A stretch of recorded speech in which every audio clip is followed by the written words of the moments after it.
नमस्कार दोस्तों, एक बार फिर से आप सबका स्वागत है जुडिसी जंक्शन के इस चैनल में। हमने जो एक्ट स्टार्ट किया था वो था हिंदू दत्तक तथा भरण पोषण अधिनियम 1956। ये आज इसका दूसरा लेक्चर है। इसके पहले हमने एक लेक्चर देख लिया था जिसमें कि सेक्शन 1 से लेकर के सेक्शन 4 तक कवर कर लिया था हमने। और आज हम इसका चैप्टर 2 देखेंगे जो दत्तक एडॉप्शन से संबंधित है, सेक्शन 5 से लेकर के 17 तक।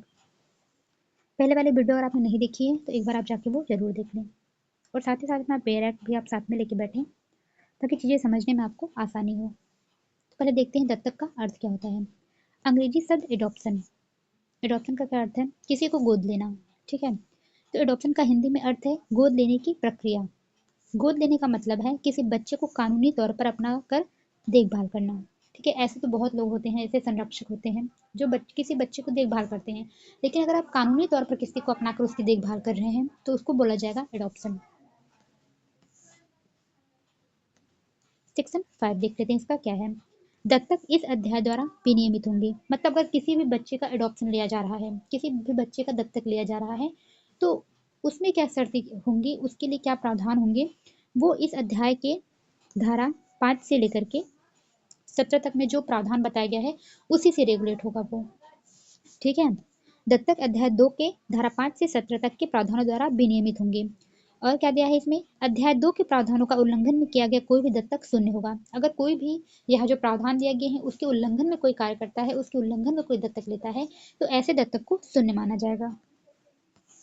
सेक्शन 6 क्या है, विधिमान्य दत्तक संबंधी अपेक्षाएं।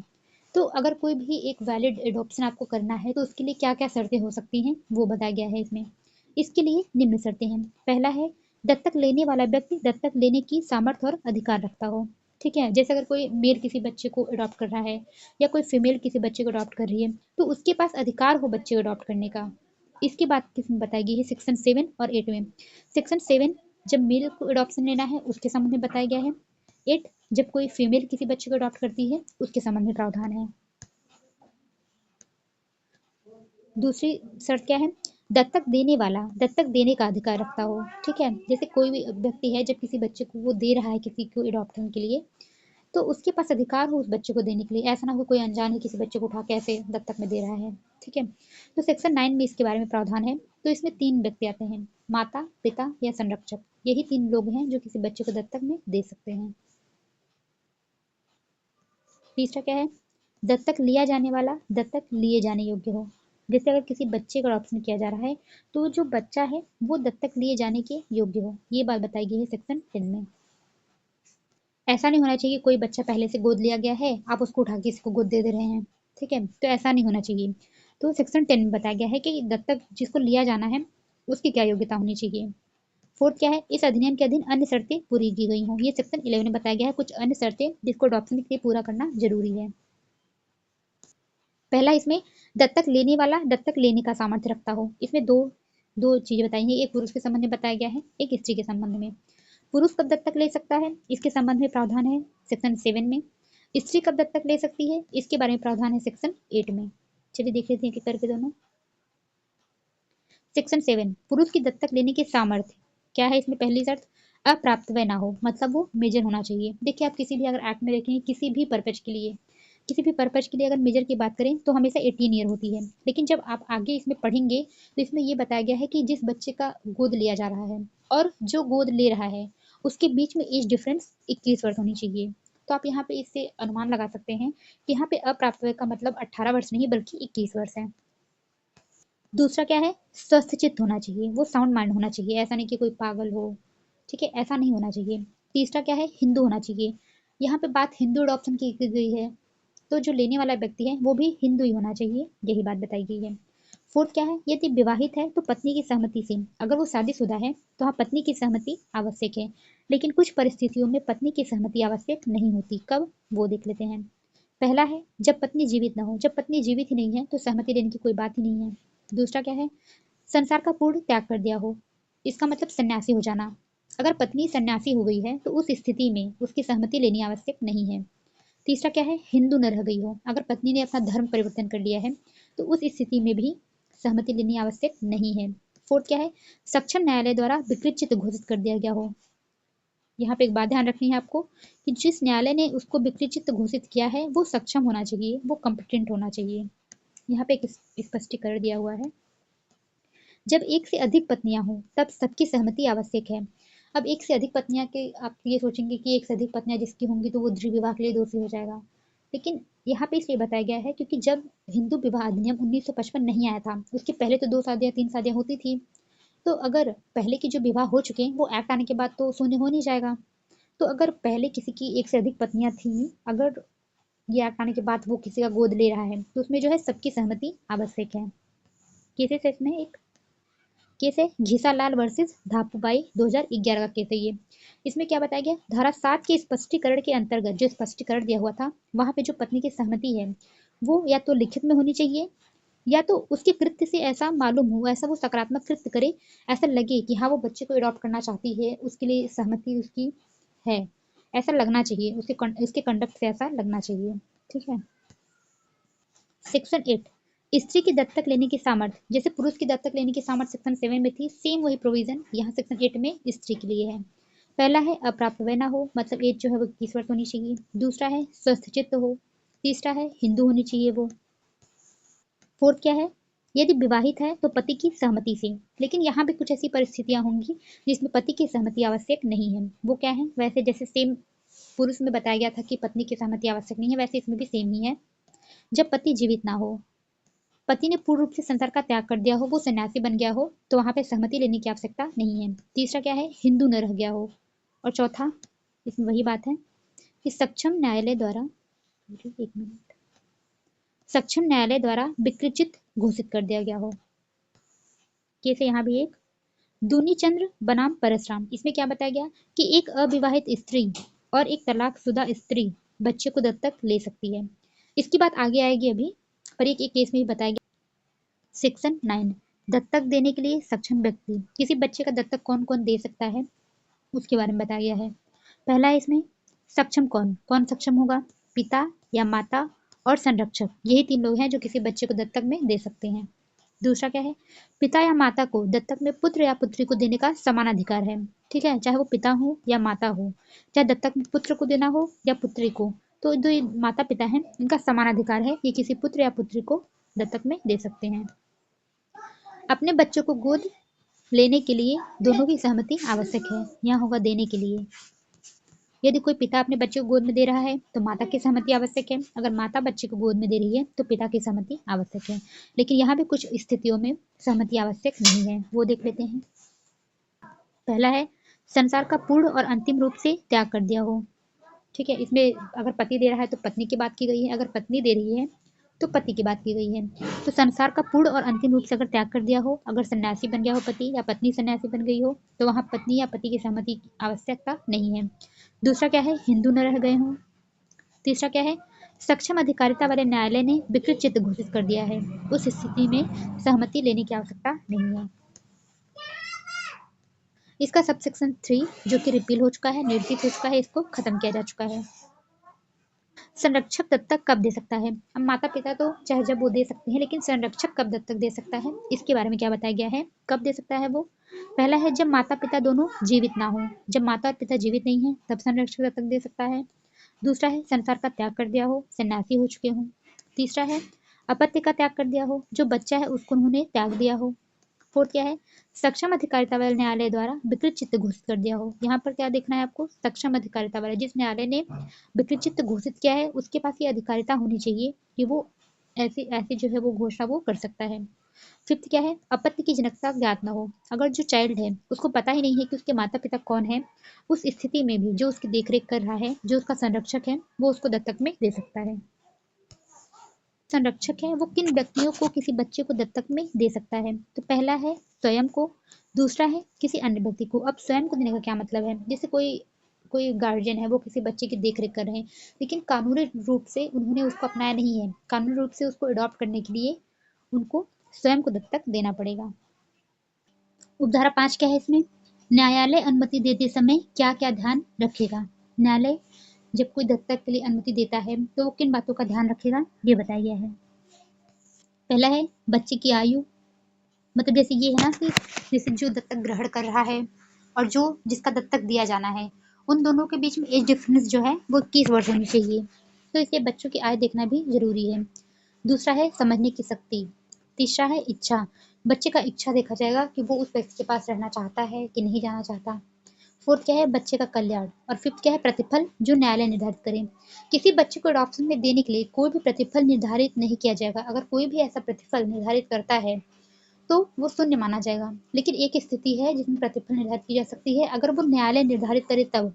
अगर न्यायालय निर्धारित करता है तभी वो मान्य होगा, अदरवाइज कोई भी प्रतिफल मान्य नहीं होगा। एक स्पष्टीकरण है। पहला है माता और पिता के अंतर्गत दत्तक माता और दत्तक पिता नहीं आते। जो माता और पिता के बारे में बताया गया है, गोद देने के लिए जो बातें बताई गई हैं, उसमें ये कहा गया है कि दत्तक माता और दत्तक पिता इसके अंतर्गत नहीं आते। तो आगे आप देखेंगे कि अगर किसी बच्चे का दत्तक एक बार दिया जा चुका है तो दोबारा उसको दत्तक नहीं दिया जा सकता। इसलिए इसमें ये बता दिया गया कि दत्तक माता पिता के अंतर्गत दत्तक माता और दत्तक पिता इसके अंतर्गत नहीं आएंगे। यहाँ मैंने एक ब्रैकेट बनाया हुआ है, सौतेले माता पिता भी इसके अंतर्गत नहीं आते। ये बात बेयर में नहीं लिखी हुई है, ये बात सेक्शन में नहीं लिखी हुई है, ये केस के माध्यम से आया है। वो नीचे अभी आप केस में दिखाऊंगी आपको। दूसरे स्पष्टीकरण में क्या है संरक्षक। संरक्षक कौन व्यक्ति होता है? संरक्षक से वह व्यक्ति अभिप्रेत है जिसकी देखरेख में किसी अपत्य का शरीर, चाहे किसी चाइल्ड की शरीर की देखरेख करे या फिर शरीर और संपत्ति दोनों की देखरेख करे, वो होता है संरक्षक। और संरक्षक कैसे नियुक्त किया जा सकता है ये बात बताई गई है। ए है इसमें पिता या माता के विल द्वारा नियुक्त संरक्षक। अगर पिता या माता उन्होंने मरने से पहले कोई वसीयत बना दी कि हाँ मेरे मरने के बाद ये व्यक्ति संरक्षक होगा, तो उस स्थिति में वो व्यक्ति संरक्षक होगा। दूसरा क्या है अगर वो संरक्षक नियुक्त नहीं करते तो उस स्थिति में न्यायालय संरक्षक नियुक्त करेगा किसी व्यक्ति को। अब जो केस मैंने आपको बताई थी कि सौतेले माता पिता जो हैं वो माता पिता के अंतर्गत नहीं आते हैं, उसके लिए केस है धनराज जैन बनाम सूरजबाई। इसमें बताया गया एक वयस्क को दत्तक देने के लिए केवल प्राकृतिक माता पिता ही सक्षम हैं, कोई सौतेली माँ नहीं। ठीक है। सेक्शन 10 क्या है व्यक्ति जो दत्तक लिए जा सकते हैं उनके लिए क्या शर्तें होंगी। ठीक है, इसके लिए निम्न शर्तें हैं। जो बच्चा जिस बच्चे का दत्तक लिया जा रहा है उसके लिए क्या शर्तें हैं। तो इसमें पहला है वह हिंदू हो, हिंदू अडॉप्शन एक्ट है तो हिंदू ही होगा। दूसरा क्या है पहले से दत्तक नहीं लिया गया हो, जैसे मैंने बताया था कि माता पिता के अंतर्गत दत्तक माता और पिता नहीं आते, तो वही बात यहाँ बताई गई है कि वह पहले से दत्तक नहीं लिया गया हो। अगर एक बार कोई बच्चा दत्तक में ले ही लिया गया तो दोबारा से वो दत्तक में नहीं लिया जाएगा। तीसरा क्या है वो विवाहित नहीं होना चाहिए। और चौथा क्या है उम्र 15 वर्ष से अधिक नहीं होनी चाहिए। वो विवाहित नहीं होना चाहिए और उम्र 15 वर्ष से अधिक नहीं होना चाहिए। लेकिन एक प्रोवाइजो दिया हुआ है, इन दोनों का एक समझ लीजिए आप एक्सेप्शन दिया हुआ है, यहाँ मैंने नोट पे लिखा हुआ है। यदि रूढ़ी या प्रथा है, अगर कहीं की प्रथा है, कहीं की रूढ़ी अगर अलाउ करती है कि किसी विवाहित व्यक्ति को या 15 वर्ष से ऊपर के व्यक्ति को भी दत्तक में ग्रहण किया जा सकता है तो वहां पर वो दत्तक मान्य होगा, ऐसे बच्चे को ग्रहण किया जा सकता है। सेक्शन 11 क्या है विधिमान्य दत्तक की अन्य शर्तें। तो 7 में पढ़ा हमने कि पुरुष कब सामर्थ्य होगा दत्तक लेने में। 8 में पढ़ा कि स्त्री कब सामर्थ्य होगी। 9 में पढ़ा कि जो दत्तक दे रहा है वो क्या अधिकार रखता है, कौन कौन दत्तक दे सकता है। और 10 में पढ़ा कि जिसका दत्तक लिया जाना है उस बच्चे को उसकी क्या योग्यता होगी। ठीक है। अब सेक्शन 11 में पढ़ते हैं विधिमान दत्तक की जो अन्य शर्तें थी उसको। तो इसमें पहला है यदि पुत्र का दत्तक है, अगर किसी मेल चाइल्ड का दत्तक लिया जाना है तो दत्तक लेने वाले पिता या माता, तो जो दत्तक ले रहा है उसका पहले से कोई पुत्र नहीं होना चाहिए, पुत्र का पुत्र नहीं होना चाहिए, पुत्र के पुत्र का पुत्र नहीं होना चाहिए। ठीक है। दत्तक लिए जाने के समय वो जीवित नहीं होना चाहिए, तभी वो दत्तक में किसी पुरुष को ले सकता है, अदरवाइज वो नहीं ले सकता। चाहे वो धर्मज हो या फिर वो दत्तक में हो, दोनों रिलेशन की बात इसमें की गई है कि कोई भी पुत्र, पुत्र का पुत्र या पुत्र के पुत्र का पुत्र, चाहे वो धर्मज ही नातेदारी में क्यों ना हो या दत्तक नातेदारी में क्यों ना हो, ऐसा कोई भी नहीं होना चाहिए। उसी स्थिति में वो किसी मेल चाइल्ड का अडॉप्शन कर सकता है।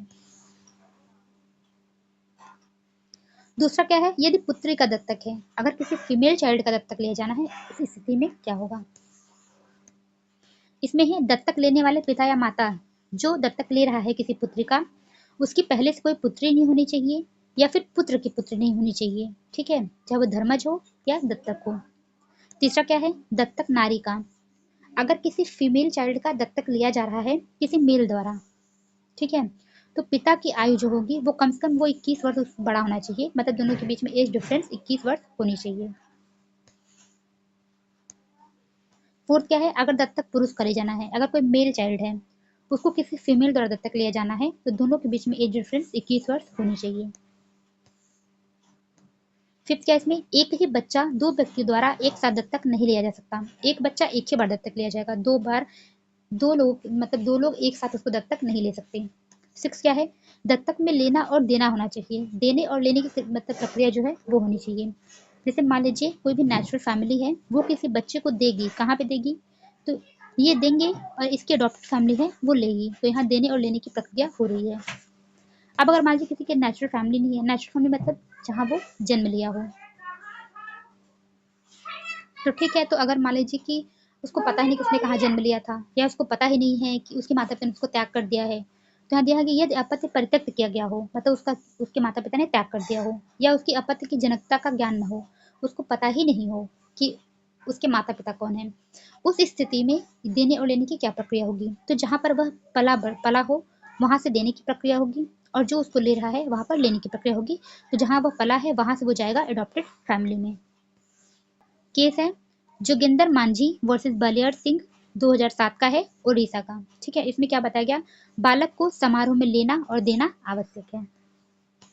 ये उस धारा में ही बताई गई है, एक प्रोवाइजो बताई गई है कि दत्त होमम का किया जाना किसी दत्तक के विधि मान्यता के लिए आवश्यक नहीं है। दत्त होमम क्या होता है, जैसे जैसे हवन होता है ना, तो घी डालने की जो आहुति होती है उसको बोलते हैं दत्त होमम कहते हैं। ठीक है, तो किसी दत्तक ग्रहण करने के लिए ऐसी समारोह की आवश्यकता नहीं है। इसमें नोट में मैंने लिख दिया है, घी जलाने की आहुति का समारोह दत्त होमम कहलाता है।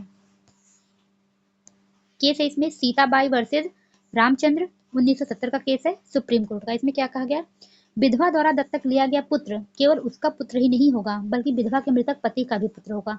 अगर कोई विधवा किसी पुत्र को अगर दत्तक में ले रही है, तो वो उसके पति का भी पुत्र माना जाएगा। सेक्शन 12, दत्तक के परिणाम। ठीक है, दत्तक के समस्त अधिकार जहां वह जन्मा है वहां समाप्त हो जाता है, और जहां दत्तक लिया जाता है वहां निहित हो जाता है। अगर कोई दत्तक किसी बच्चे का लिया जा रहा है, तो जहां पर वह जन्मा है वहां पर उसके सारे अधिकार समाप्त हो जाएंगे, और जहां पर वह दत्तक लिया जा रहा है वहां पर उसके अधिकार निहित हो जाएंगे। लेकिन कुछ ऐसी परिस्थितियां हैं जहां पर उसका जो अधिकार है वो समाप्त नहीं होता। ठीक है, प्रोवाइजो इसमें दिया हुआ है एक, परंतु वह पूर्व परिवार में विवाह नहीं कर सकता।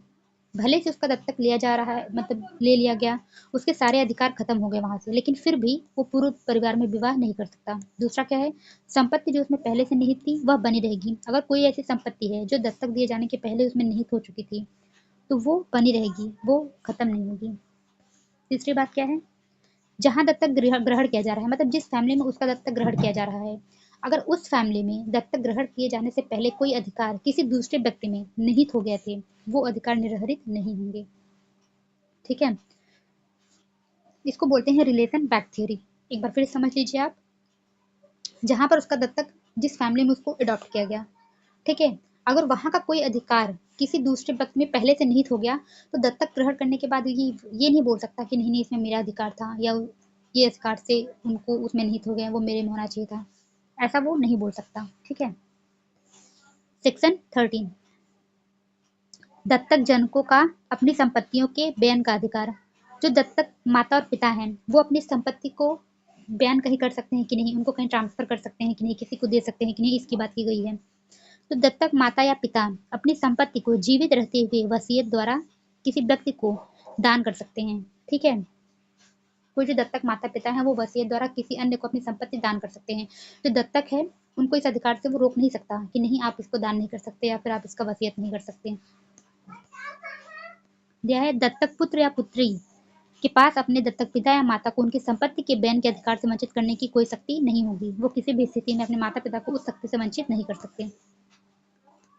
नीचे क्या दिया है, यह अधिकार किसी भी प्रतिकूल करार द्वारा प्रभावित नहीं होता है। अगर कोई ऐसा करार कर भी लिया गया कि वो संपत्ति को किसी और को नहीं देंगे, लेकिन फिर भी यह अधिकार उनका प्रभावित नहीं होता, अभी भी दत्तक माता पिता के पास यह अधिकार होगा कि वो अपनी संपत्ति को किसी दूसरे को दे सकते हैं। सेक्शन 14, दत्तक माता कौन होगी ये बताया गया है। पहला, इसमें पत्नी जीवित है तो वह दत्तक माता होगी। अगर किसी पुरुष ने किसी बच्चे का अडॉप्शन किया, तो जो उसकी पत्नी होगी अगर वो जीवित है तो वो उसकी दत्तक माता होगी। दूसरा क्या है, जहाँ एक से अधिक पत्नी हो, अगर एक से अधिक पत्नी है तो जो सबसे पहले जो विवाहित पत्नी थी वो उसकी दत्तक माता कहलाएगी, और जो अन्य पत्नियां होंगी वो उसकी सौतेली माता होंगी। तीसरा क्या है, यदि कुआरा या विधुर दत्तक ग्रहण करने के बाद विवाह करे, अगर कोई कुआरा है और विधुर है अगर वो किसी बच्चे को अडॉप्ट कर लेता है, और उसके बाद अगर वो विवाह करता है तो जो उसकी पत्नी आएगी वो उसकी सौतेली माता होगी। फोर्थ क्या है, यदि विधवा या अविवाहित, अगर कोई विधवा है या कोई अविवाहित है, किसी बच्चे को दत्तक में ग्रहण करती है, अगर उसके बाद वो विवाह करती है तो जिस पुरुष से वो विवाह करेगी वो उसका सौतेला पिता होगा। सेक्शन 15, विधिमान्य दत्तक का रद्द न किया जाना। अगर एक बार किसी का दत्तक हो गया तो उसको किसी भी स्थिति में उसको रद्द नहीं किया जा सकता। इसमें दिया है दत्तक पिता या माता द्वारा या किसी अन्य व्यक्ति द्वारा रद्द न किया जा सकेगा। ठीक है, अगर एक बार दत्तक दिया गया तो न ही वो माता पिता द्वारा और न ही किसी अन्य व्यक्ति द्वारा उसको रद्द किया जा सकेगा, और न ही दत्तक अपनी हैसियत का त्याग कर सकेगा। नहीं तो वो दत्तक ये नहीं कह सकता कि नहीं नहीं मुझे अपने फिर से उस फैमिली में जाना है, मैं अपनी हैसियत का त्याग कर सकता हूँ, ऐसा वो दत्तक नहीं कर सकता। और न ही वो अपने कुटुंब में वापस जा सकेगा, वो अपने परिवार में वापस नहीं जा सकता। सेक्शन 16, दत्तक से संबंधित रजिस्ट्रीकृत दस्तावेजों के बारे में अवधारणा। ठीक है, इसमें क्या किया गया है, अगर दत्तक से संबंधित कोई दस्तावेज है जो कि रजिस्ट्रीकृत किया जा चुका है उसके बारे में न्यायालय क्या अवधारणा करेगा। अब अवधारणा का क्या मतलब होता है, अवधारणा का मतलब होता है जैसे कुछ चीज़ों का हम अनुमान लगा लेते हैं।